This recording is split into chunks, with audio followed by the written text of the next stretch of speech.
Hello friends, welcome to the GS foundation. एक बार फिर से स्वागत करता हूं आप सभी छात्रों का जीएस फाउंडेशन के इस ऑनलाइन प्लेटफॉर्म पे। आपसे मेरा आग्रह है दोस्तों कि आप वीडियो को एंड तक जरूर देखिएगा। वीडियो के में कंटेंट कैसा है कमेंट करके जरूर बताइएगा, ठीक है। यदि अच्छा लगे तो एक लाइक कर दीजिएगा, अपने दोस्तों के साथ शेयर भी कीजिएगा, और यदि आप भी इस चैनल पर नए हैं तो चैनल को जरूर सब्सक्राइब कर लीजिएगा और बेल आइकन को प्रेस जरूर कर लीजिएगा, ठीक है ना दोस्तों। इससे क्या होगा, मेरी आने वाली हर वीडियो का नोटिफिकेशन आपको सही समय पर मिल सकेगा, ठीक है। तो आज के सेशन में हम लोग पढ़ने वाले हैं वैदिक काल। वैदिक काल का ये मेरा दूसरा वीडियो होगा दोस्तों। यदि आपने मेरा पहला वीडियो को नहीं देखा है तो आप मेरे प्लेलिस्ट में जाकर देख सकते हैं, ठीक है। तो चलिए बिना देरी किए हुए स्टार्ट कर लेते हैं आज के सेशन को।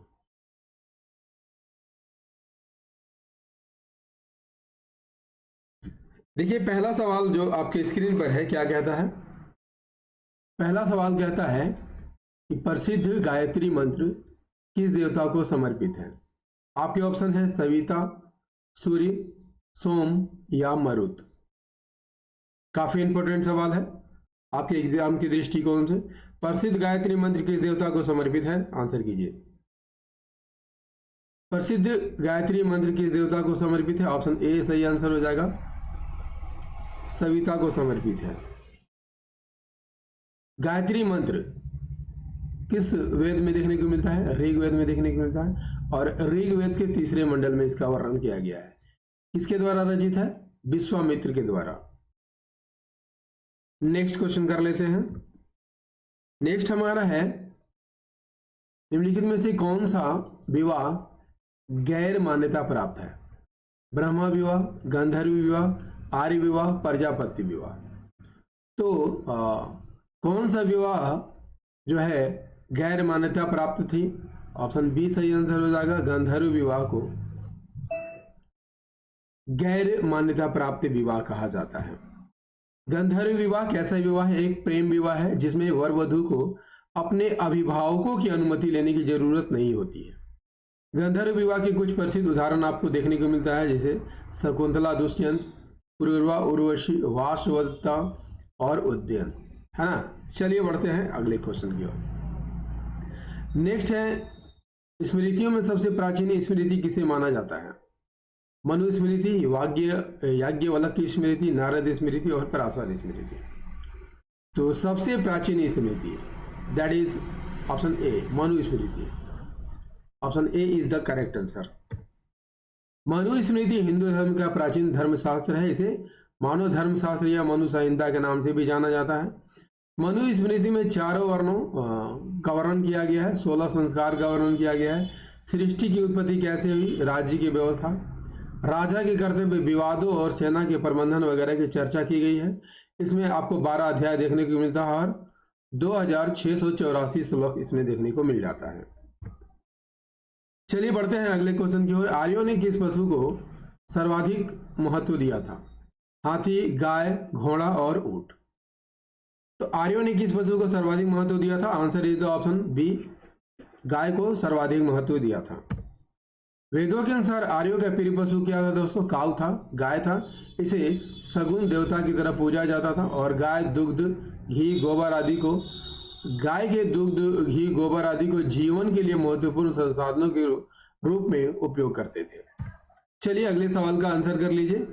ऋग्वैदिक कालीन राजा पर नियंत्रण था किसका, सभा और समिति का, पुरोहित और सेनानी का, गण और विद्य का, परिषद और समिति का।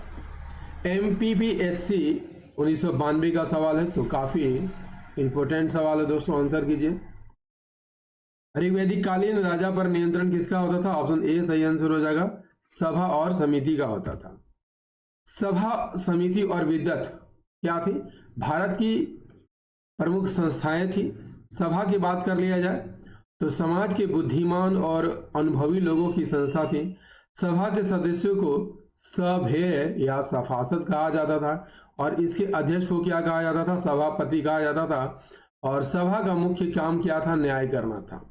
समिति को देख लेते हैं। समिति आम जनमानस की संस्था थी, ठीक है, आम लोगों की संस्था थी। इसके सदस्य सभी नागरिक होते थे। समिति में सामान्य विषयों की चर्चा होती थी। ठीक है, समिति के अध्यक्ष को क्या कहा जाता था? ईशान कहा जाता था। ये भी काफी इंपॉर्टेंट फैक्ट है। विद्वत की बात कर ली जाए तो ये आर्यों की सबसे प्राचीन जनसभा थी। ठीक है, सबसे प्राचीन जनसभा थी। यह सांसारिक, धार्मिक और सैन्य उद्देश्य के लिए बनी थी। सांसारिक, धार्मिक और सैन्य उद्देश्य के लिए बनी थी। विद्वत में महिलाएं भी सक्रिय रूप से भाग लेती थी। कबीलों और जनजातियों को उनके भगवानों की पूजा करने के लिए सार्वजनिक क्षेत्र भी प्रदान करती थी। चलिए अगले सवाल का आंसर कीजिए। ऋग्वेद में कुल सूक्तों की संख्या कितनी है?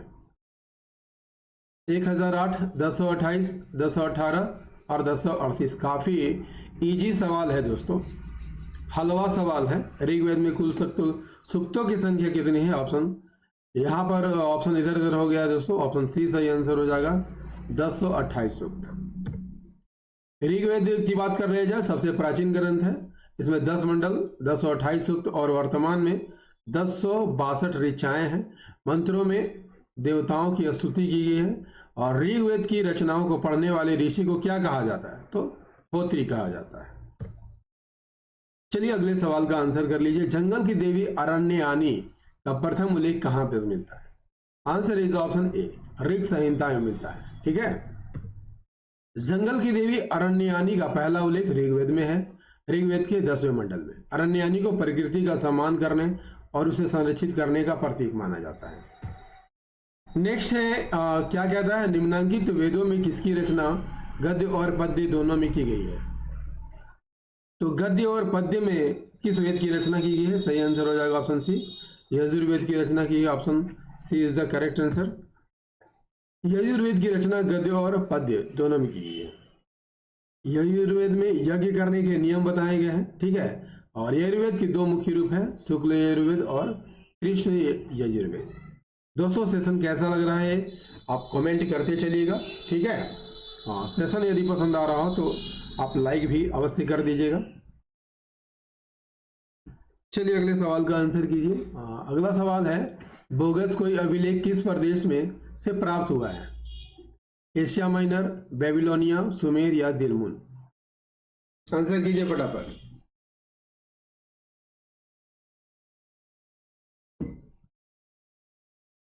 बोगस कोई अभिलेख किस प्रदेश से प्राप्त हुआ है? ऑप्शन ए सही आंसर हो जाएगा, एशिया माइनर से प्राप्त हुआ है।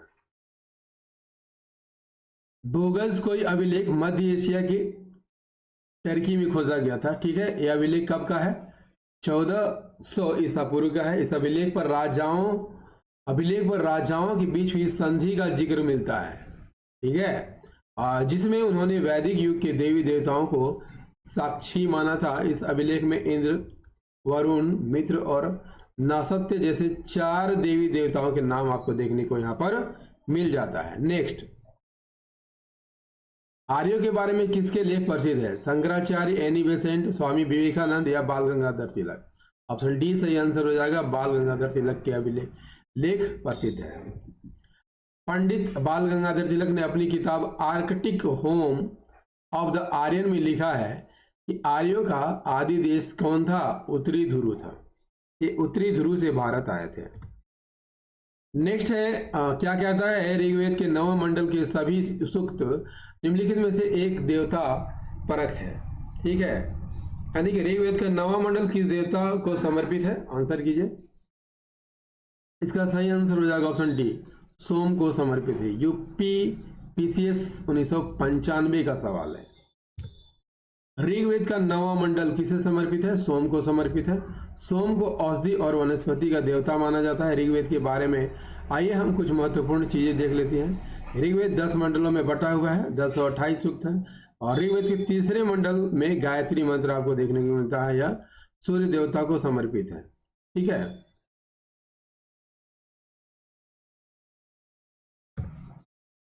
नेक्स्ट है मैं कवि हूं, मेरे पिता ऋत्विज है और मेरी माँ अनपिस्ती। यह कथन किस वेद में वर्णित है?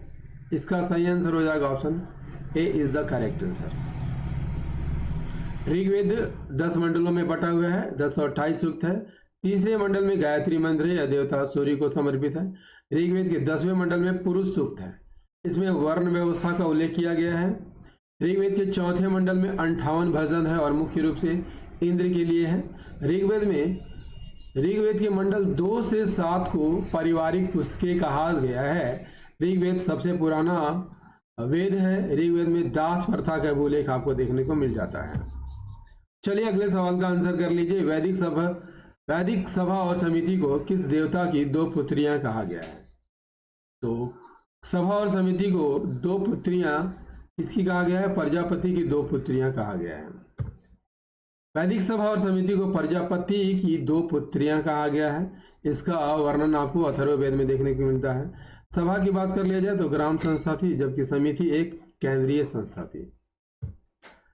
नेक्स्ट है, निम्नलिखित में से कौन से देवता एशिया माइनर के भूगर्भस्कोई अभिलेख में उल्लेखित है? अग्नि, इंद्र, मित्र और नासत्य। इंद्र, मित्र, नासत्य और वरुण। मित्र, नासत्य, वरुण और यम। नासत्य, वरुण, यम और अग्नि। इसका सही आंसर हो जाएगा ऑप्शन ए। अग्नि, इंद्र, मित्र और नासत्य का उल्लेख है। भूगर्भस्कोई अभिलेख मध्य एशिया के टर्की में खोजा गया था। 1400 ईसा पूर्व का है। यह अभिलेख राजाओं के बीच हुई संधि का जिक्र मिलता है इसमें। इन्होंने जिसमें वैदिक युग के देवी देवताओं को साक्षी माना गया था। इंद्र, वरुण, मित्र और नासत्य जैसे 4 देवी देवताओं के नाम भूगर्भस्कोई अभिलेख में मिल जाते हैं। अगले सवाल का आंसर कीजिए। वैदिक समाज में किसका अस्तित्व था? पैतृक परिवार, वर्ण व्यवस्था, प्रकृति पूजा, ये सभी। तो इन सभी का वर्णन जो है वैदिक समाज में था। दोस्तों सेशन कैसा लगा कमेंट करके जरूर बताइएगा। यदि सेशन पसंद आया हो तो एक लाइक तो अवश्य कर दीजिएगा, अपने दोस्तों के साथ शेयर कीजिएगा। और यदि आप भी इस चैनल पर नए हैं, चैनल को जरूर सब्सक्राइब कर लीजिएगा, बेल आइकन को प्रेस कर लीजिएगा, ताकि मेरे आने वाली हर वीडियो का नोटिफिकेशन जो है आपको सही समय पर मिल सकेगा।